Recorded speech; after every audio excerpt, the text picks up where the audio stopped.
This is my entry. Oh, welcome to Dee's Room. I'm Darren. This is Dee's Room.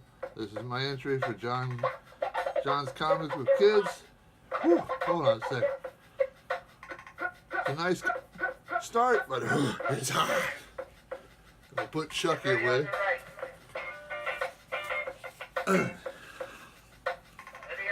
Now that's comfortable. I'm going to turn down my background music.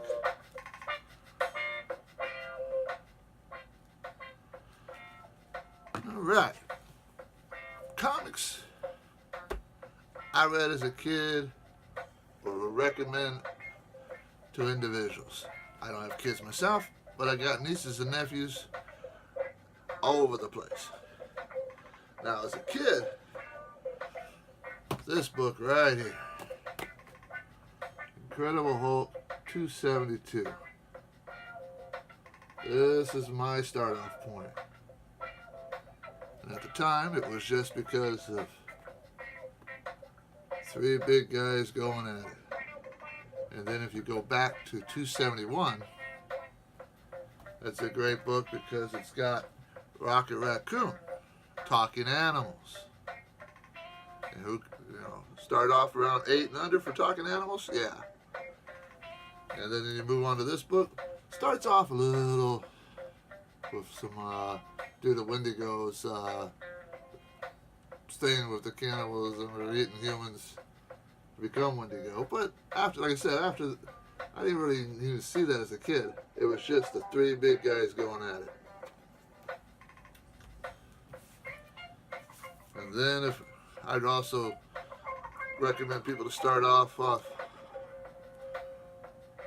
not just this, this book, but Marvel Team Up, where Spidey meets all sorts of other new characters, and they can get to know new characters, and then Marvel 2-in-1, where the Thing does the same thing. Some basic stories, nothing too out there, but you go along with Spider-Man, a main character you know, or you may not know, or you recognize, and then you get to meet new characters and discover more about the Marvel Universe. Same with 2-in-1 with the Thing. And then as, if I was asked about what about a 10 and up? Well, as a kid, I loved this movie. And I've gotten pretty much all the comic books. The Dark Crystal. Jim Henson. That guy was a wizard. This is an adventure story all out. If you saw the movie, then you brought this in, you're enjoying more and more of it. And then my niece introduced me to Buffy the Vampire Slayer on the TV. And then they came out with Frey, a future version of a Vampire Slayer. So now if you're looking 15, 16, a little bit more, starting to mature individual, male, female, don't matter. This is a good, 7-book story. Now this, when I started reading this I definitely would recommend 10 and up easily. Astro City. Now why Astro City? It's just one great covers by Alex Ross. You got your eyes taken care of. But just all sorts of stuff all over the place. Some of the stories are 1 or 2 books. Some are just a 1-book deal. I mean, here. This book right here. Leo.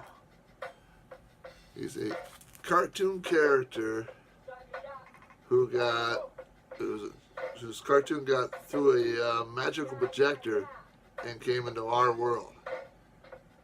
And at first it was magical and stuff, and of course the thrill of this wearing off, and he's just trying to figure out his place in life. And then there's all sorts of stuff. And there are stories that, like I said, there are stories that connect and go through. But when they first started off, it was a bunch of individual stuff where you got to meet new characters and discover Astro City. There's not just a city, but there's everything around it, all sorts of stuff. There's superheroes, there's the supernatural stuff, and it's very good. It's still running, and Astro City is a great book. Then this book came out.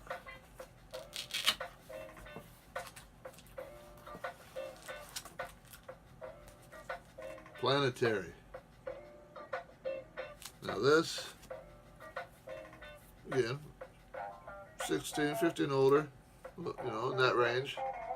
But if they're in that range and they don't want a, you know, a Spider-Man book from the olden days, you know, kiddie feeling kind of book. They want more of an adult feeling book, but you don't want to go all Preacher or Sandman or Hellraiser, you know, that kind of stuff. You can introduce them to Planetary. You know, great story. Again, I think there's like 27 books.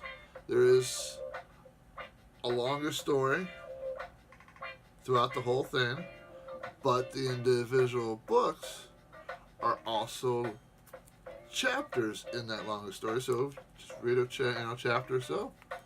It's pretty much a tied up story in there with enough to grab you on to bring you into the next issue. So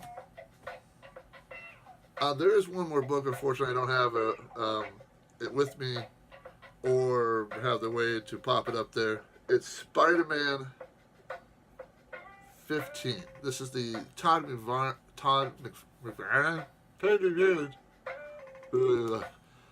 McFarlane series, where when he's left and Eric Larson took over it. It's a one-book deal. Spider-Man 15. It's Spider-Man. He's married to MJ now, and they start talking about having a kid. And he's like, wait a minute. If I have a kid, there's a chance that my kid might be a mutant and have powers. And with that being, it'd be a mutant. So he goes to the X-Men mansion, Xavier's school, and looks to want to talk to the Beast, Hank McCoy.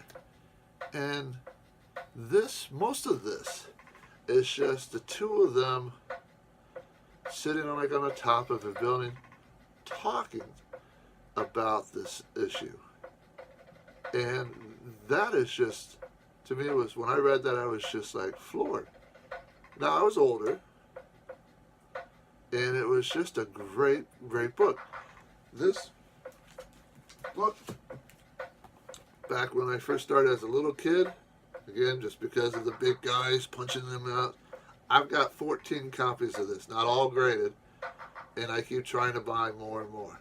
Can't do it much on eBay now because they're a little higher, but if I'm out in the store and it's like $3 or $4, I will always buy this book.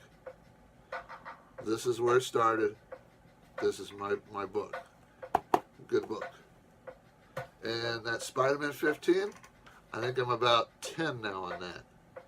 And I will always buy that book whenever I get a chance.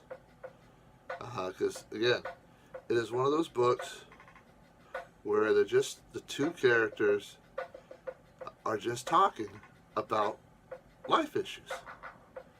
And it shows the reader that comic books aren't just, beat up the bad guys.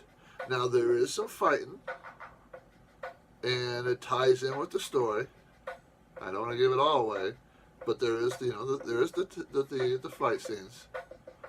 But the main heart of the story is the two characters, Spider-Man and Peter Parker, Beast, Hank McCoy, two guys who have known each other for a while, talking about a concern that Peter Parker has, and going through all that. And that is a great storybook when they can do that in comic books, where you got a whole bunch of issues of fight and stuff, and then there's that one issue down somewhere that's just, they sit back and think, and it shows the reader. Just like us, sometimes our days are busy, we're running around and stuff, and then there's this times that we got to sit back and reflect on things. And it should, that one's a great one. So this is my entry in the John's Comics with Kids contest. Thank you for stopping by Dee's room. Have a good day, good afternoon, or good night, whenever you stop by and check this out. Bye-bye now.